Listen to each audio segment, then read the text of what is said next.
Yo, what is up? Welcome to episode of Dude You Never Told Me, a podcast about three best friends just chilling and talking and trying to match each other's energies. I'm your host, Anthony. With me are my best friends. First, co-host. Second, Alex. What up? The man blew his mic. And Devante. Goodbye, Alex. I will not be blowing my mic, but hello, everybody. Nice. Hello, indeed. And we'll just jump straight to the episode because we're going to start with a discussion question based on, I guess not based on, but brought to you by our good old residential philosopher, Devante. What was your question you want to talk about?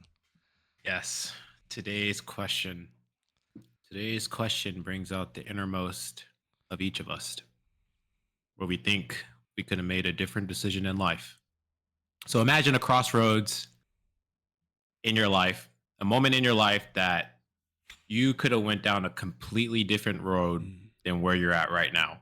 And let's step away from the wife. Like, let's think of other things, right? Like, of course, if we didn't choose our current wife, we'd definitely be somewhere else right now. But let's talk about some other stuff, right? Mm-hmm. I think I have two big crossroad decisions that I made that would have changed kind of like where I ended up now. So we'll do it in chronological order. We'll do it in chronological order. So the first decision was which college I would go to. I actually got this is like everyone's big decision. I actually got a full scholarship ride to UTD. And it was one of the decisions where I want to take this full ride to UTD or did I want to go to the college that I ended up going, which was UT. I ended up going for computer science. And I think that was my big like decision factor, was that which school had the better computer science program. And then I've always been a big UT fan. My cousins went to UT, my brother went to UT, and then so I thought I would go to UT as well. But a full ride to UTD did sound pretty good. Yeah, no debt is always pretty good. But I guess free money is always good. Free money is always good. But I'm very blessed that my mom had a college fund for me as a kid, and so it was called the Texas Tomorrow Fund, which I don't think the fund exists anymore. But the notion for Texas Tomorrow Fund was that my parents, they paid for essentially a full 4-year degree, like before I was even born, or like right the time I was born. So like they paid for a college back when college was like not expensive as it is now. And so then that's pretty good. Yeah, and so I was able to go to UT, and I just did my 4 years. I didn't try to go any higher than that at the time. And so like for me, my college was already paid for in the sense that my parents had already bought the college credit ahead of time.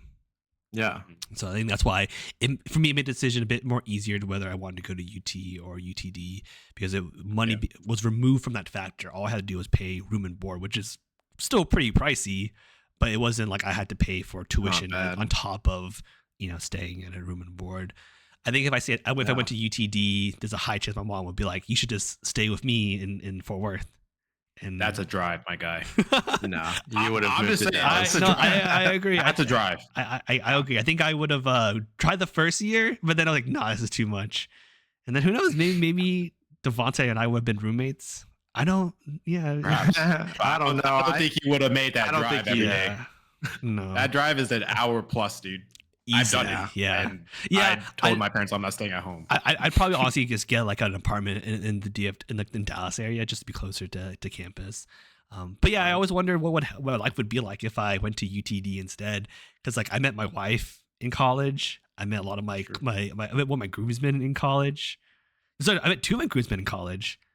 So like if I hadn't gone to UT, I would not have like met them, and I would not have like the current friendship circle that I have. I'll have some different one, some amalgamation of like Devante's friends and plus some of my other friends. Right. So that's my first one. You might not even be living where you're living. Yeah, I'm also. That's true. I probably because I would try to find a job in like Dallas, internship in Dallas and stay in there. So I could have been working in Dallas. Who knows? Yeah, right, maybe working for Toyota, be a little engineer boy at Toyota. You could have. He could have been. I would have got him in. Little bro engineer at Toyota. Oh man. And then my second crossroads is on the same kind of like journey where like I had to choose what I want to do with my life. This is like, after college, I just graduated. I'm looking for a job, and one of the jobs that was offered to me was a job in California.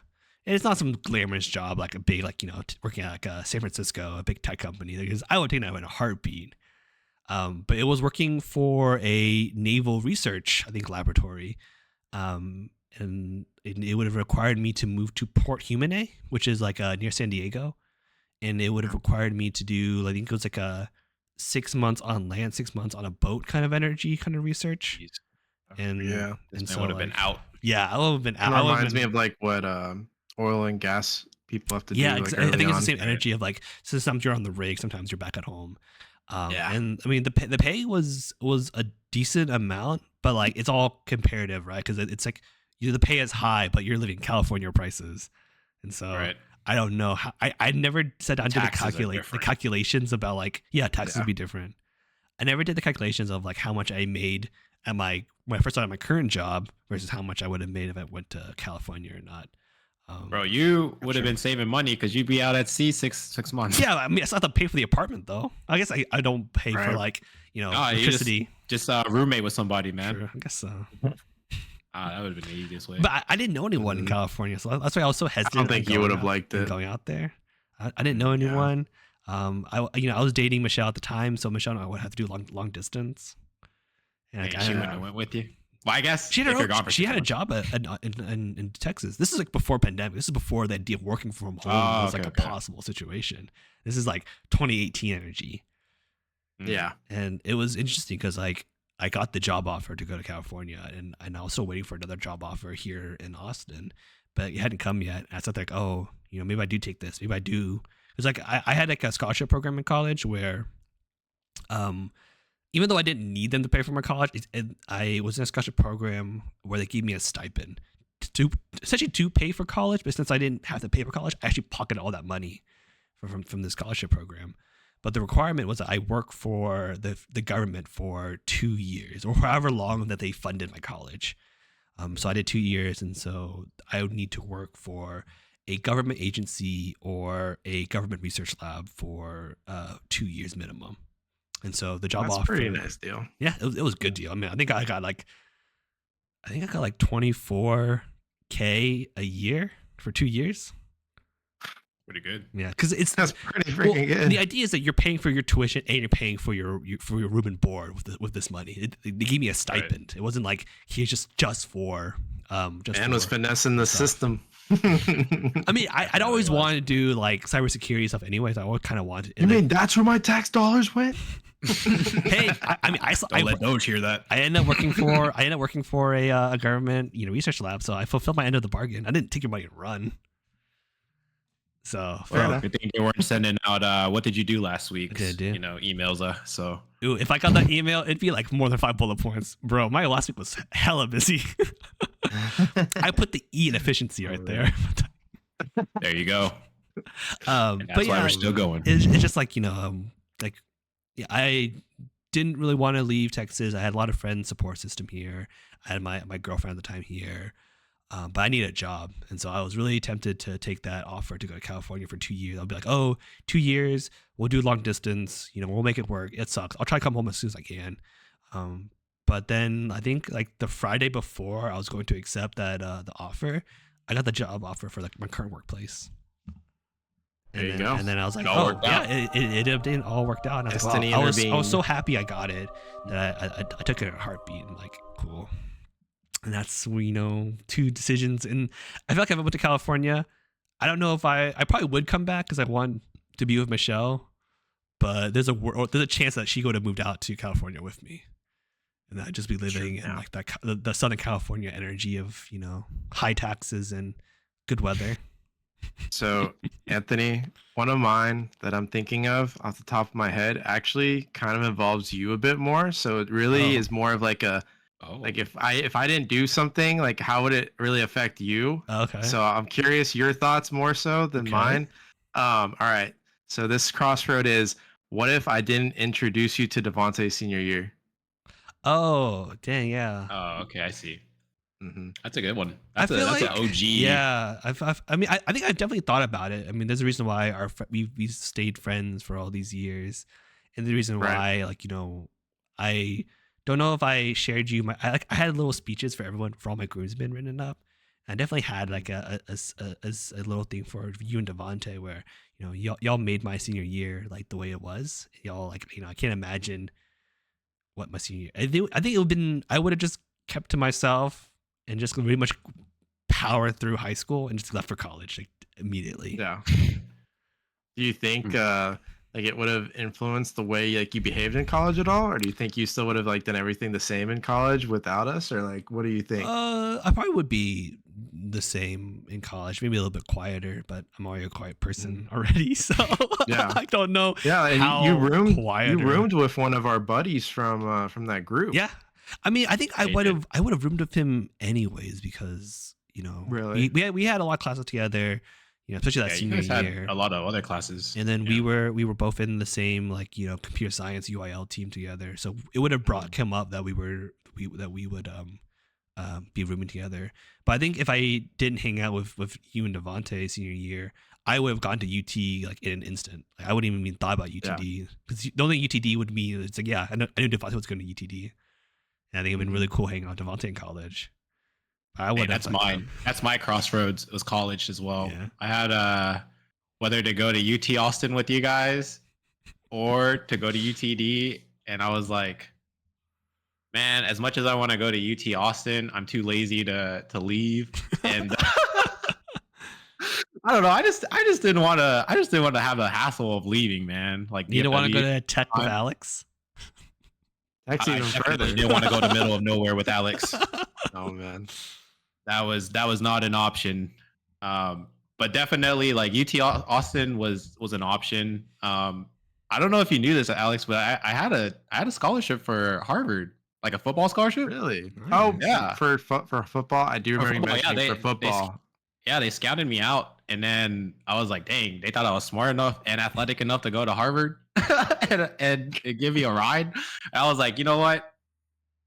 I didn't have confidence in myself at the time to be able to do football and education, because that's a lot, you know, especially for me who wanted to pursue computer engineering. Like, how many football players have you heard of pursue computer engineering and football at the same time? Yeah. At the same time, right? Not like that many. There's not that many that they're probably not on the field starting, you know, if they are playing football. And so for me, like I thought all that through, and I was like, okay, definitely not Harvard. And Was it then I was like you know, a full if I ride? want to, Was it like a full ride or just like a sports college? it was close. It was close. Dang. It Which coach got mad at you about that? Yeah, he did. I'm He got surprised. really mad. Yeah, I'm surprised he didn't Which follow one? through. Yeah, all the Which coaches one really got wanted All me the to go. coaches. Well, As because the head coach. Harvard's just like a, you know, Head a coach. lot of people use like, you know, sports in high school as a stepping stone to like these prestigious colleges so they can get like an education. I think, you know, I've definitely heard a story like that from like other like premier athletes before. Hey, Yeah. man, I didn't know you got into Harvard. Yeah. That's They cool. like, I remember the head coach, he like called me in, and I was like, I thought I was in trouble, dude. It was like right after practice. And I was like, man, I really don't feel like running like again. And then he was like, sit down, and I was like, all right. And he's like, he presented me the letter, and then I was like, oh, Harvard. And he's like, yeah, just consider it with your dad. And then my dad walks in because the other coaches were talking to him about it, and he walks in and he's like, well, what do you think? And I was like, I'll think about it. But you know, all in all, like after like 5 concussions that I had, heck no, bro. I was over for sports at that time. I didn't want to have any more concussions, any more injuries. My mom couldn't handle it. Like, she couldn't mentally handle me being injured anymore, you know? Sure. Dang, I wonder what Harvard Devante would have been like. Oh, it'd have been interesting. I probably would have chose a different career because I don't think I would have been able to do football and computer science. You probably end up doing just computer engineering. general business. You know, just go to Harvard. Yeah, Harvard I probably would have got business. an MBA or something. Yeah, It's like a number. I almost wonder if Business you route. would have been like a bit more secluded too. Like if you would have kept a bit more to yourself than you already did. Oh, probably. Especially at Harvard, bro. I would be like, I'm too stupid to talk to these people. But I mean, So that's like the ultimate. You're so good at making connections. Imagine you go to Harvard, you make the ultimate connections. I'd probably make the That's like ultimate connections. connections. Yeah, that's true. It's a world. But it was either I dropped to Harvard and I was like, you know what, UT Austin, that's where all my friends are going. Yeah. Especially the group. And so I was like, that's a strong possibility. But then at the same time, you know, I was like, I don't have a car. I don't have, and then I would have to pay like out of pocket for the part or the living situation and stuff. Because I was living in a dorm. I think my roommate, our friend was living in a dorm with me. Yeah, and it was a crappy dorm. I mean, you felt the ground. I slept on the ground. First-hand experience of how bad those dorms are. Yeah, they're pretty bad. And so, yeah, I think if I would have, I had the opportunity to go to UT Austin, but I chose UT Dallas instead. It was just a better cost wise. It was just better for me. You know what's funny? I didn't even apply to UT. Oh, you did? No, I never did. Where'd you apply? Texas Tech and where?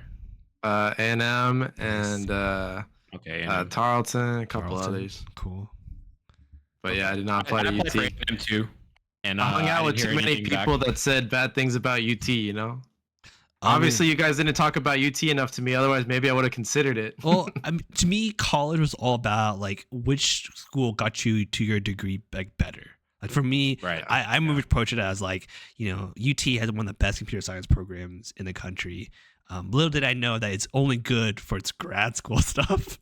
Undergrad's fine, grad school, but actually, in their defense, I learned a lot of my undergrad, and I actually some of the stuff that I'm learning in my grad school right now, I actually learned already in my undergrad classes. So I guess it is pretty good. There you go. Yeah. But I saw it purely as like a means to for my degree. Whatever school gave me the best, degree, I took it. Yeah. There was another for me. I wanted to do engineering, so it was like, I could do A&M, I could do tech, and then I was like, tech's a bit more on the cheaper side, so that's why I went with tech.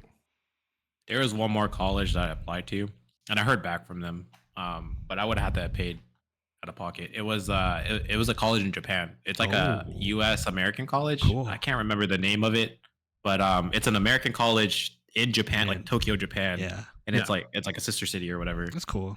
And I applied for it. And I remember I got the application, or I was approved, but I would have to pay like out of pocket for everything. And I was like, this sucks. Why would I do that?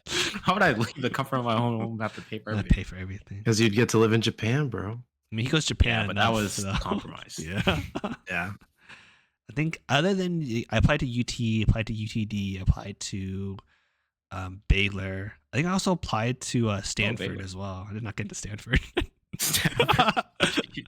Well, because again, I'm going to they were missing out. I'm trying to get into these like prestigious like computer science programs, Right. Stanford. I think I tried Carnegie Mellon as well. That would have been fun. Carnegie Mellon. Hey, Pittsburgh. Yeah. I spent a lot of time there.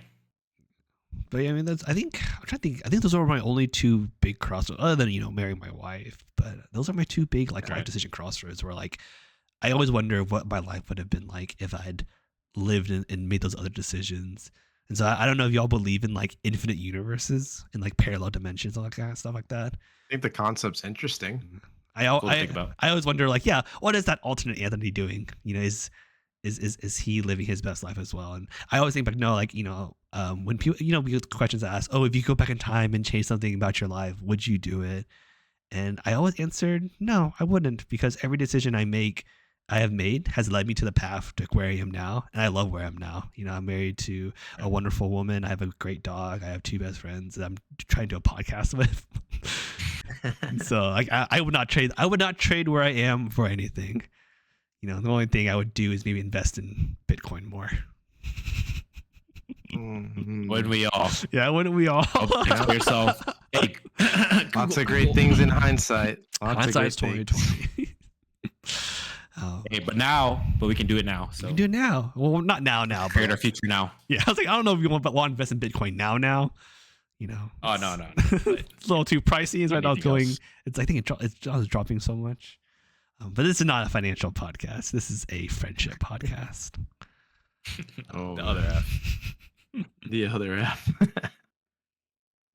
Yeah, I think that's all I had for the Crossroads. Thank you for sharing. Nice.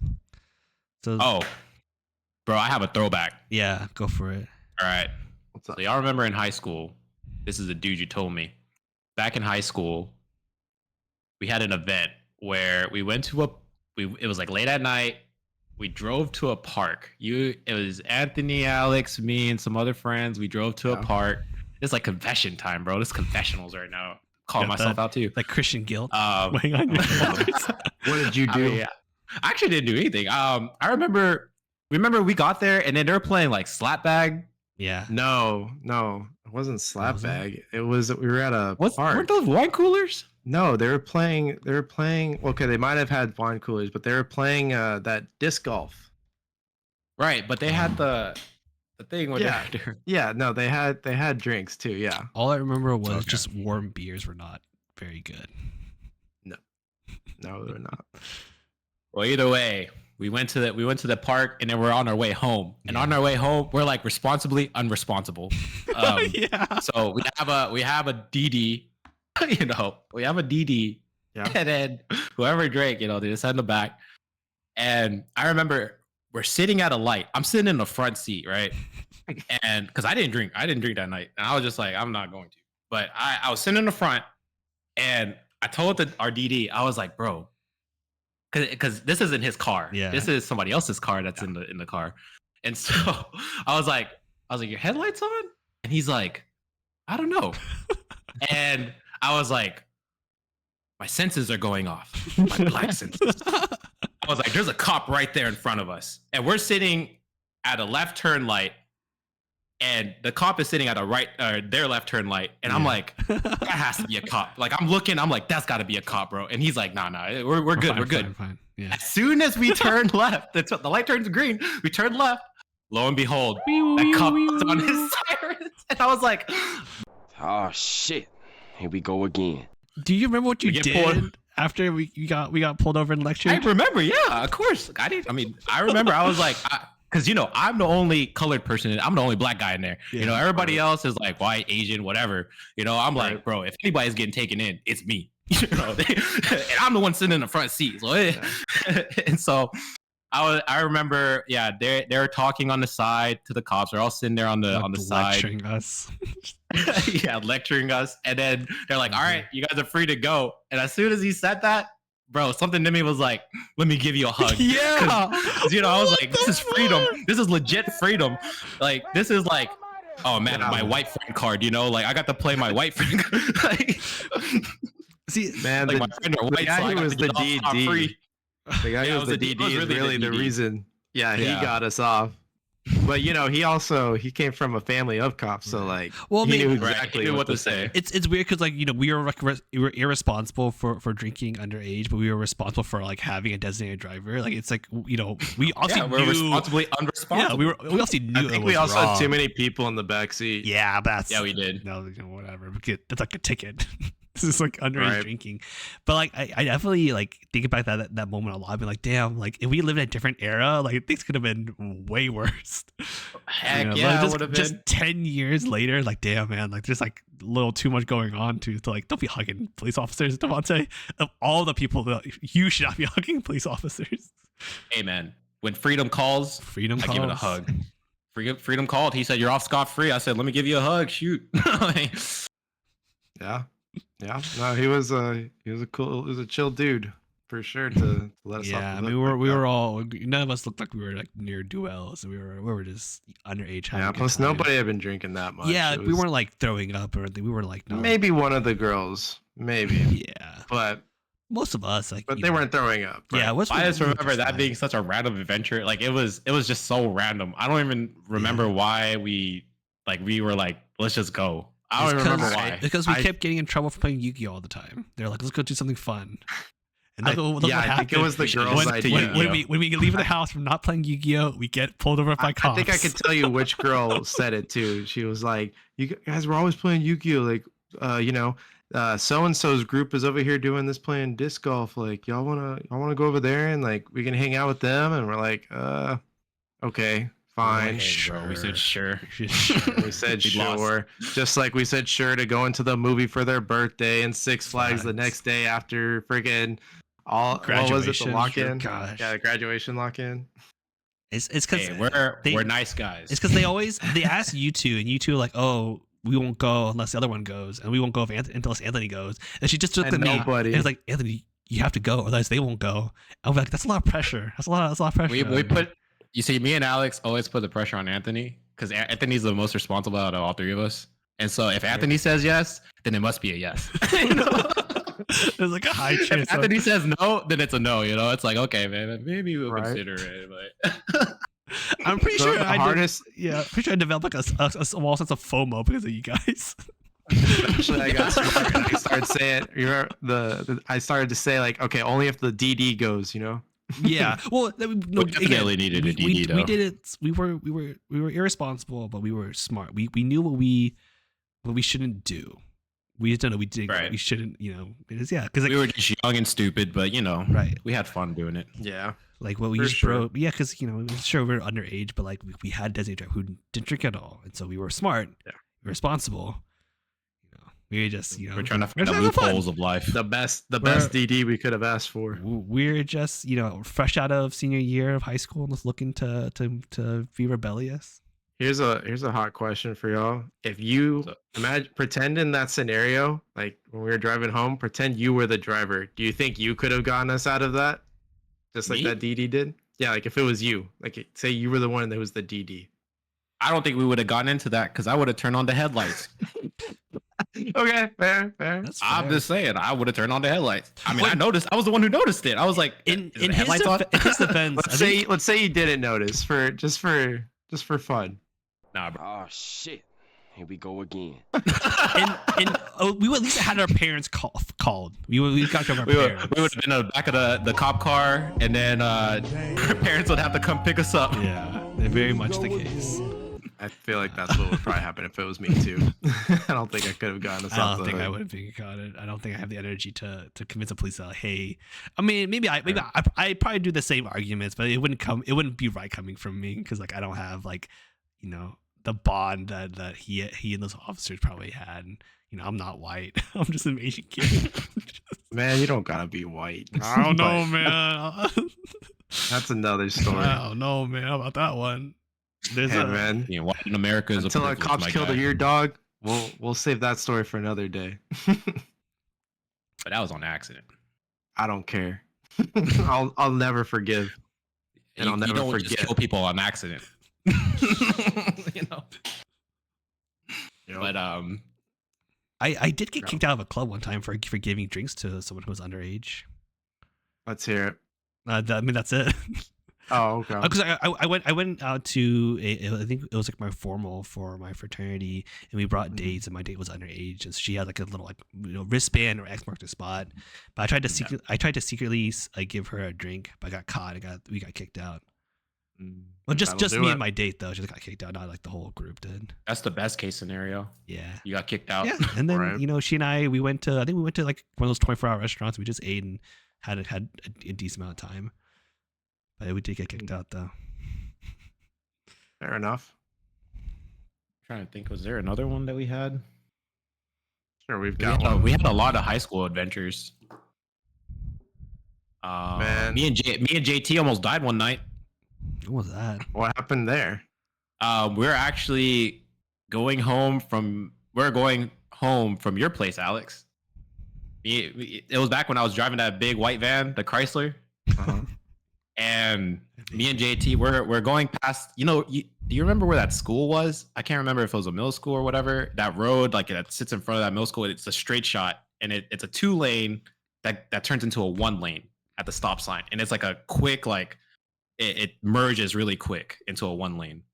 And one time, me and JT were just sitting in the car, we're at a red light, and then a car next to us pulls up, and then he starts revving his engine. And you know, like I said, I'm in the van, like in a Chrysler, and JT's like looking at him, and then the guy, he's like looking at us, and we're like, all right. So then I start revving up a little bit, and then it turns Chrysler. I put that Chrysler as fast as I could go, bro. And actually, we're in the lane that doesn't merge. He's in the lane that merges, and so that guy, what he does is he was actually losing. Like I was like, all right, with you. Yeah, he was trying to play chicken with me, and I went like all the way. I gassed it, dude. And he was coming up, and as he was coming up, I don't think he realized that it merges, and so he like clipped the side, and he went up on top of the sidewalk, and then he like almost hit our car because it was going like this, and it was like pew like that. Yeah. And then he like ran that stoplight or the stop sign and kept going. But like if I would have like sped up any more faster, like he would have clipped the front of our car, and we probably would have been in a big accident. And I would have called you, Alex, and been like, "Come pick us up." Man, you know, that reminds me of a night where I probably should have called you because I did get into an accident. Oh my gosh! Freaking! So I went to hang out with our buddies from the private school, right? Those two chuckleheads, and we were at the redhead's house, right? And we were hanging out with him, and it was starting to rain, and so we're like, okay, let's not leave yet, and we waited for the rain to come down, and once it was done, we're like, okay, we'll leave. And it was a school night, so me and the girl, you know, we're in separate cars. I told one of our buddies that I would drive him home. Y'all know him, but I don't know how to tell you who he is. So let's just say that was a guy from our high school was with us, and this is a guy you would not expect to be hanging out with these people. But anyhow, okay. So he's in the car with me, and she's in the car to her right, and all of a sudden she's acting like she wants to race. I'm like, all right. I look over at him like, all right, dude, let's smoke this girl. So I go, and like, it's off of. Wait, which car are you on? The Ford Explorer that I had, the green one. Okay. One, yeah. Okay.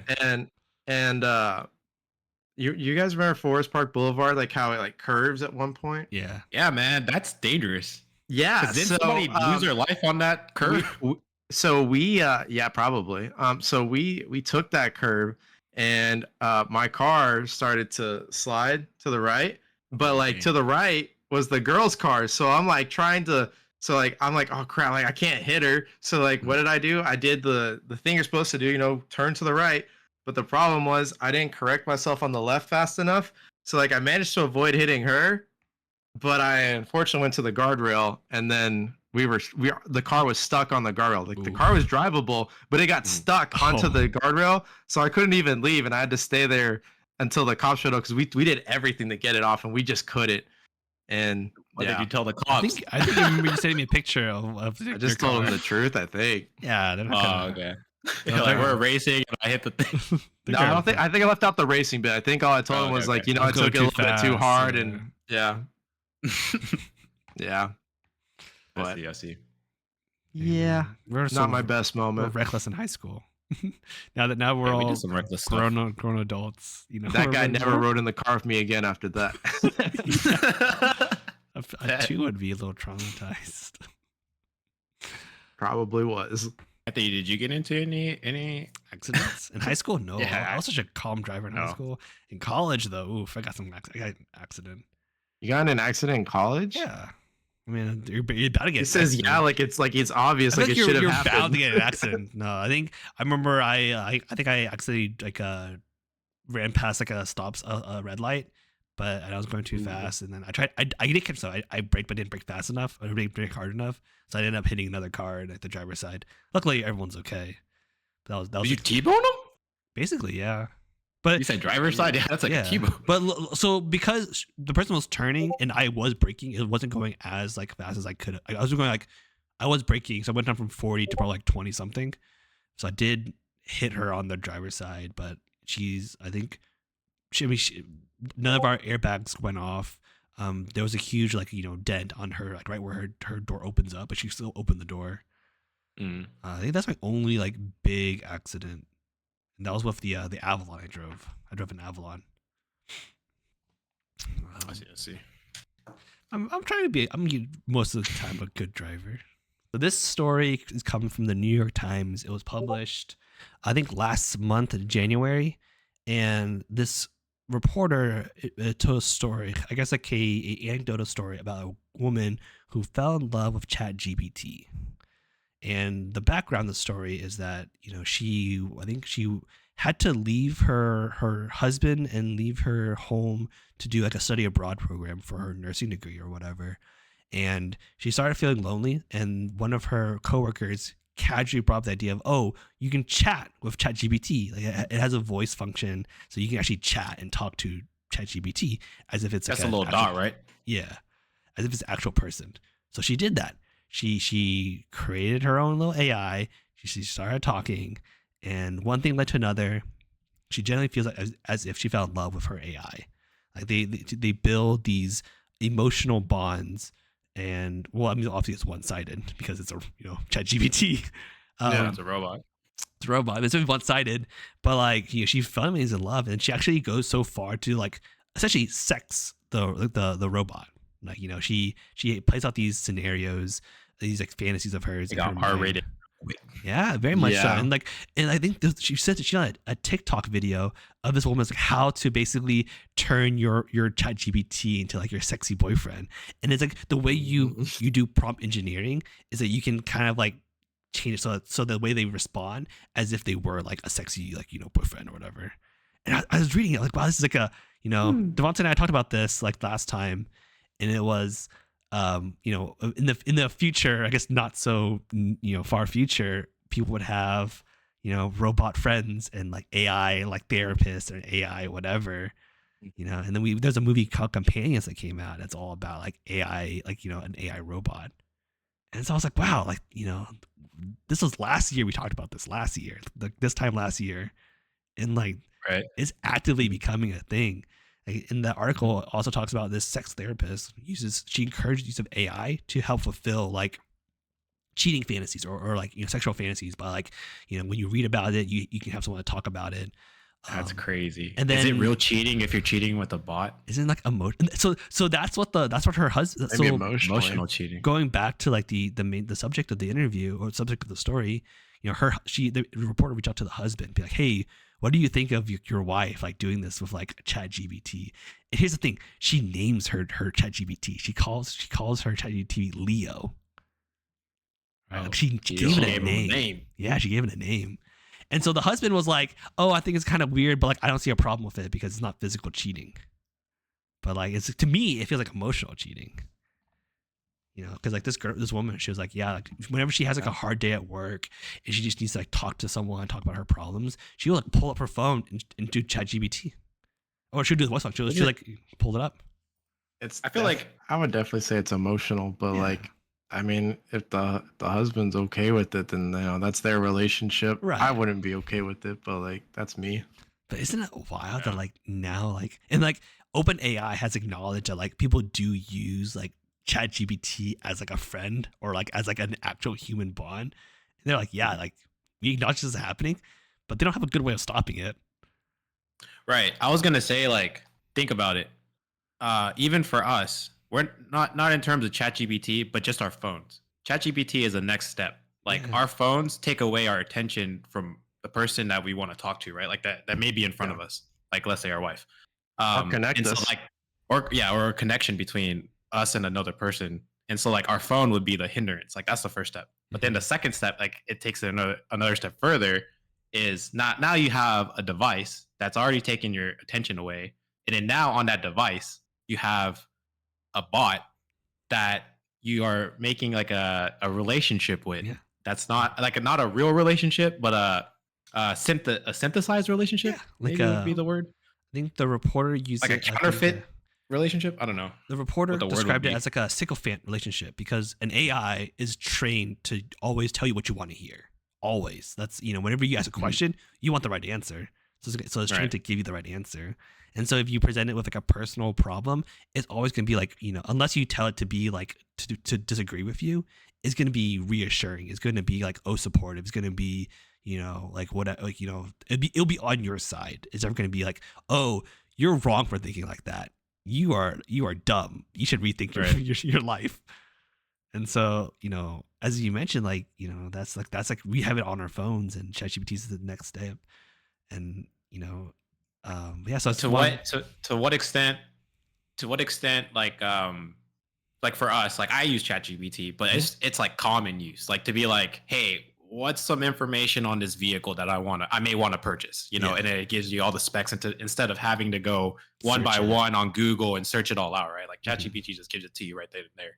I don't know how true the information will be because I don't know where the source it's pulling from. But like, to what extent do you guys use ChatGPT? Like, is it to the extent of this woman where it's like having full-on conversations? Maybe, where you're like having a a made up conversation, you know, like that you could have had with your wife, you know? I would say lately. Or are you just using it for general use? I would say lately I ask it like baby questions. I'll be like, hey, you know, like I noticed this, but here's like all the extra factors that I've kind of noticed around it. Like, do you think, does this sound like anything concerning? Like, should I talk to a So you use it for pediatrician? health. Yeah, mostly for health, and you As a know, I doctor. think Okay, I okay. think it does a pretty decent job. Like it'll always try and end it with like, but you should go see your pediatrician if you're worried about it. And I'll be like, you know Yeah, what, but I feel pretty good after reading this. Like this seems like a don't normal you? thing. But don't you think that's just like the engineers be like, oh, every time you give medical advice, always add that tagline. Does it actually Or think you go financial see a advice, go talk doctor? to a financial advisor, you know? Does it actually Oh, think? I just don't like all use that. it for that. I would never use it for that. But I'm saying like it's kind of along the same lines Same of notion. here's some advice, but you should talk to somebody Right. about Like- it before you take our advice. Right. Like, you know, you're Yeah. using ChatGPT as like a ground truth at that moment of like, yeah, okay, if ChatGPT says it's okay, it should be okay. That's kind of scary. That's though. kind of that's a little I don't. scary. I wouldn't say I take it as like a true truth. I always like take it with a grain of salt. Now my next question is: a doctor, a real doctor in real life, and ChatGPT, right? Yeah. You're taking like a doctor is of course, you know, they went to school, they went and did all these things to get their PhD, their master's, everything, right? Yep. And then they give you their conclusion Mhm. at the end. I see where But it's going. ChatGPT is the same thing. You know, it's like it's a collection of practically everything that it's ever learned from the internet, which is a lot. And then it's spitting out an answer for you. And then you're taking ChatGPT's answer. Have you ever compared it to an actual doctor's answer? And then if you haven't, why haven't you? Because Yeah. you know, if you're saying you take it for a grain of salt on the ChatGPT, then why wouldn't you listen to an actual physician who may have said the same thing, but like, you know, it's a person. Yeah. Like it's a And it just tangible means person. ChatGPT happened to be hitting the nail on the head, but ChatGPT usually like covers a lot of bases. Like it's never Mhm. like 100% certain. Like it'll talk about a whole bunch of other things I didn't ask too. Like Have it'll you gone to it'll- a physician and asked the same question? Even before ChatGPT. yeah, no, like we have, but like the physician, like for example, we were asking about like diaper rash to the physician, and you know, ChatGPT was like, "Oh yeah, this can be caused by this, this, and that," and the physician was like, yeah, no, like it's like yeah." I would say they gave a similar answer in the sense of like what could have caused it, but like they went the extra mile, being like, "Here's what you can do. Like, please let us know. Like, whenever." Like it starts healing. If it doesn't heal, like here's some alternative things that we personally would recommend. You know, like I would trust the recommendation of like a person that I can talk to rather than like a chat GPT that has no emotional stake in it or whatsoever. You know, like They didn't it do the doesn't Hippocratic care. Oath. They don't care about your Right. health. Yeah, yeah. just a it- query. it's- That's to them. crazy. Okay. Yeah, So it's emotions, just a right? query. So how is this ChatGPT able to give out emotions? You know, like in like who is teaching it this emotion to them? I mean, And what do then you mean how by- do you well, how what does do you it know define that as you- emotion? Because you know it's yeah. You know what? How you What define it's it? my words. thoughts are? It's just, It's just words words. on a screen. Yeah, it's just But words. then like It's rehearsed words. It's so like I mean you guys know what I do for a job, right? Like I do a lot of customer service work, and I would say like this doesn't happen to me that I know of, but I would say there's probably people out there who do customer service and they have chat GPT analyzing their customer service skills that they use, and it's taking it and it's evaluating it and then it's applying it to these real life questions. Because I've had ChatGPT be like, "Oh, I'm so sorry to hear that your baby's having diaper rash," and I'll be like, are you actually?" It's just what you're you like, want to hear. Which one is sorry? Yeah, it just wants Yeah. to want it. It knows what you want to hear, right? It's add that human element to it. But no, Isn't I mean, that like, crazy that it like, is we wild. accept it? Yeah, Like we it's wild. accept it that we're like, oh, like this thing, even though it's not real, Right. it I mean, understands where I'm coming from. even before like ChatGPT, like go back to the medical stuff. Like I would self-diagnose myself all the time. Like you just go to the Mayo Clinic and look like what are my symptoms? Blah blah blah blah blah. Figuring out what I have, and then it would scare the shit out of me. And then I go to see an actual doctor, and they'll tell me like, hey, don't worry about it. But like that's the same notion though. Is that like even before it's like ChatGPT is just enhancing what we do as humans already. We already distrust our doctors. We already always go to internet first before we have like a medical issue. We query as our doctors. Before we ask our doctors, we like put our symptoms online and be like, hey, my internet sleuth knows better than my doctor. Remember when I was telling y'all about that test that was being done the other day, and I was like a little nervous about it? Well, I looked up on ChatGPT and I was like, hey, here's what's going on, but I want you to rule out the worst case scenarios. Like, give me like the more common scenarios. Like I gave it very specific parameters. Yeah. So that way, like, but it wouldn't, aren't you manipulating the system at that point? A little bit, yeah. But like, I wasn't doing it because I was thinking or assuming that was going to be the worst case. I just was doing it because I was like, okay, why freak myself out and just jump to the worst case? Let's be a bit more positive and let's assume that it's just something a bit more like normal. And you go to doctors and they give you the worst case, you know? Well, like, I mean, it's like a hindsight, but at the same time, it's also, I don't know.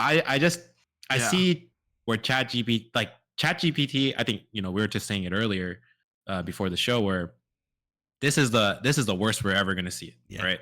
And if it's only going to get, that it can get, if it's only going to get better, how much better can it get? Yeah. How much better do you guys think ChatGPT can get? Like, I think some people are going to be put out of jobs.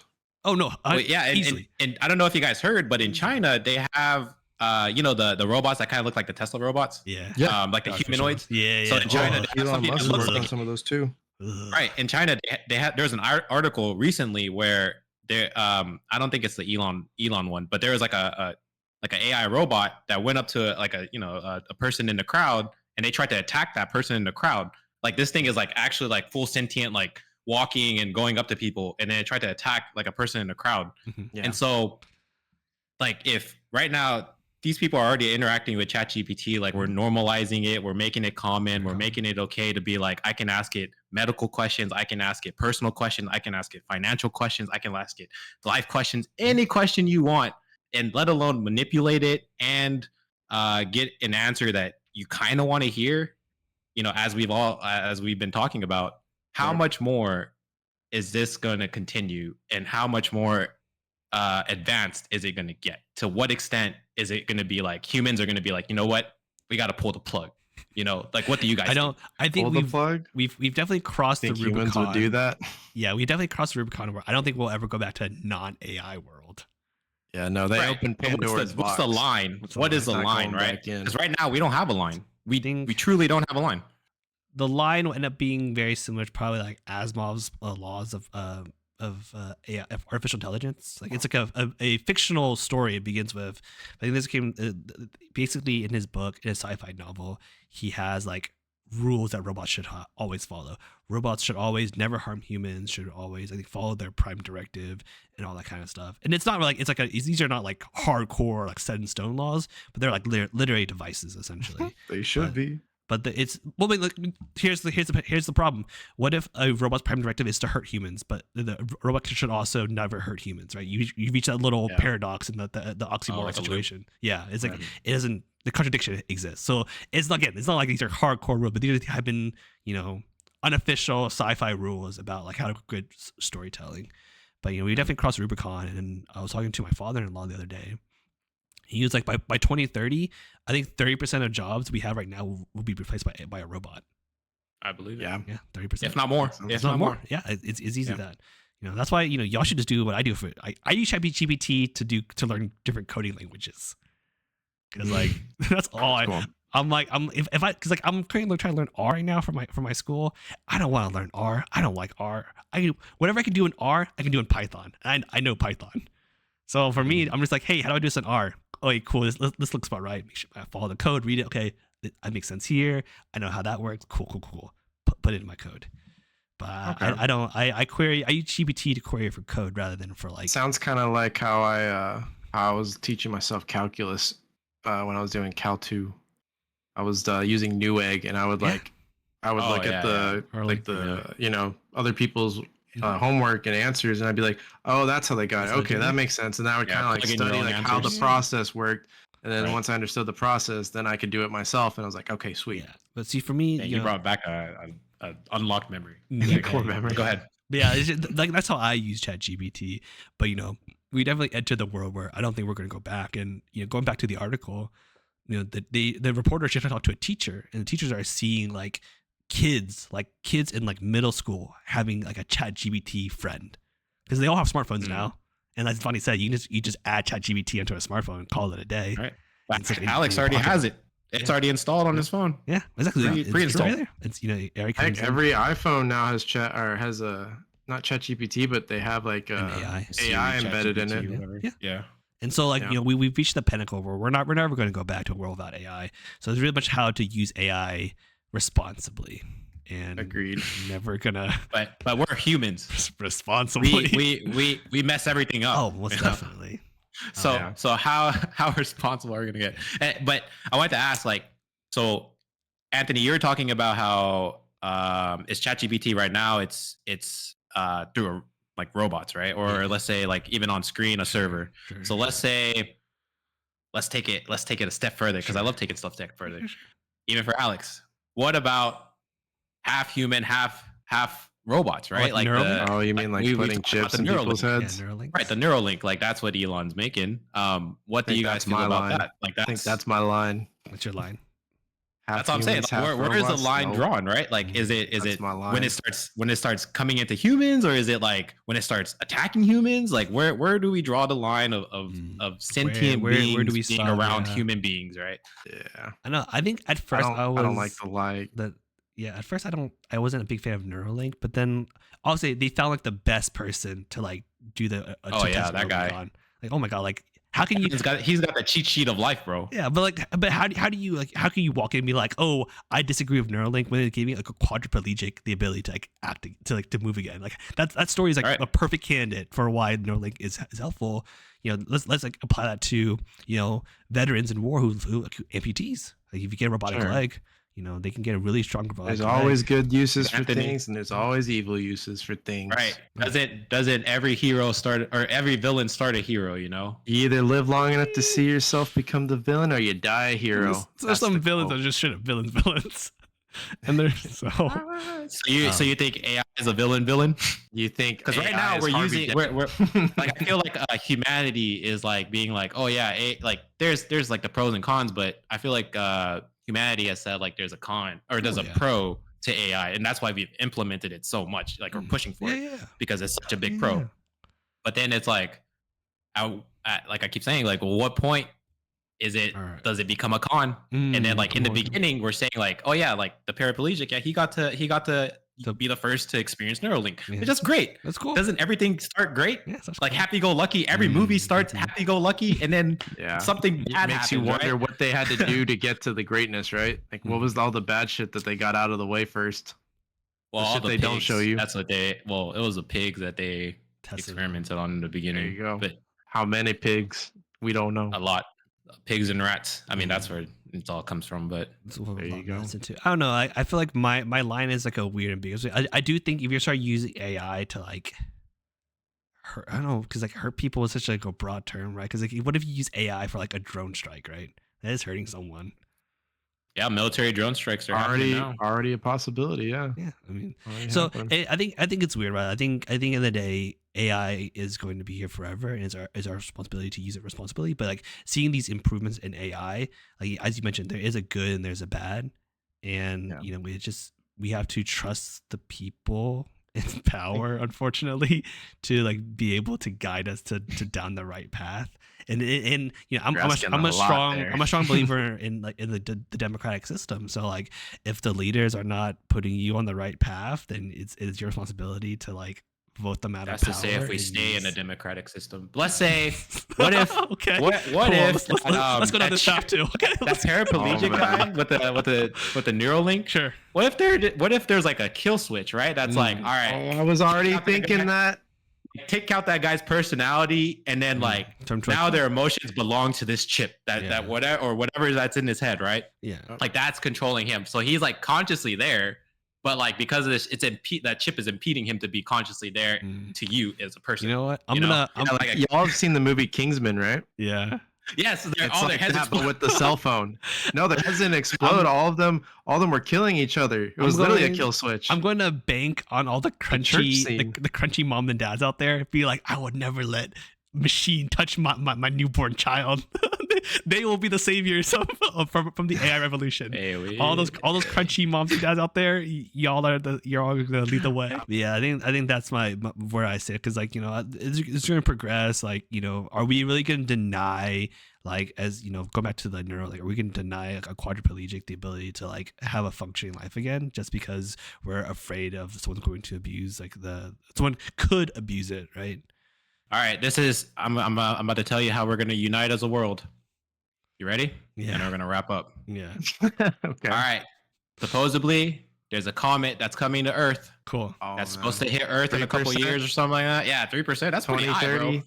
Hey, 3%. We need to get a group of astronauts used to be, together like, and send 2.2. them to space. Yeah, if this is going to hit the Earth, this is more than just the U.S. or Russia or China. You know, it's like this finna hit us. Sure. You know, this is us. So maybe that could do something. I don't know. Just a proposal. We'll just pull I in a think group I of read astronauts that and the send them to meteor space. wasn't big enough to take out like big cities. Like Not big enough to take out big cities, but enough to create a big enough impact to Right. I mean, hurt global yeah. structure. wherever it hits, it's gonna do major The damage. question is it big enough for world leaders to decide to do something about it? Because, you know, whenever it's not directly influencing them or directly impacting them, it's like, okay, we can sacrifice a few people, I guess. And that's why we must all come together. And that's why. What a fun way to end this episode of just doom and gloom of we have to bring it back to space somehow. the upcoming apocalypse. Well, the space thing is like, you know, I like space. It's really cool. I mean, let's wrap it up. If you had a chance to go into space, would you go to space? No. No? Wait, to come back down? Yeah. Will I come back down? You'll come back down. I go into orbit or actual space? How much of Go to time of space my and life come do back. I gotta lose? What, like a couple of hours to fly in and come back? Yeah. Oh, I think it's that's like it? one day trip. Well, I mean, Didn't like, Jeff Bezos do it? you know, think about like what we have like Blue Origin. Think about what SpaceX is doing. Think about Elon's goal is to be able to space travel. It's just like convenient, like, you know, oh, I gotta go to my job in the moon. I go to the moon. Right. Like, that's pretty what wild. that's what he wants to get to eventually. So if you had a chance to go into Maybe. space, would you do it? I do it Maybe. after a couple of tries. Have you Like, tried other, or like other people going. That's fair. Well, yeah. So would you go to space? I'd consider it. Consider I it. mean, if it's for a couple hours, why not? I think I'd try to go to space. All right, too. dude, you never told me. To the moon. To the moon. All right. With that, we'll end our episode. Hopefully, we didn't make too much of a downer talking about our AI doom and gloom. It was supposed to be just like a fun story of like, hey, I fell in love with a robot, and it became a hey, one of the robots took over the world, and we all killed each other.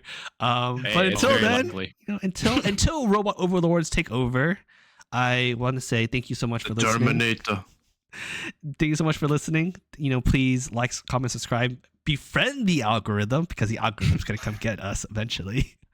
And if you like what you hear, you know, music wise, that's our main man, Leviction. He's a phenomenal artist. Please give him a listen on Spotify and SoundCloud. And please follow us on Instagram, on YouTube. Leave a comment, leave a subscription, you know, say hi, and we'll say hi back. And until then, we'll say take care, good luck, you know, use ChatGPT responsibly, and party on, I guess. Goodbye, party people of the world. Don't let AI Adios. take you out. Have a good one. Bye.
you never told me.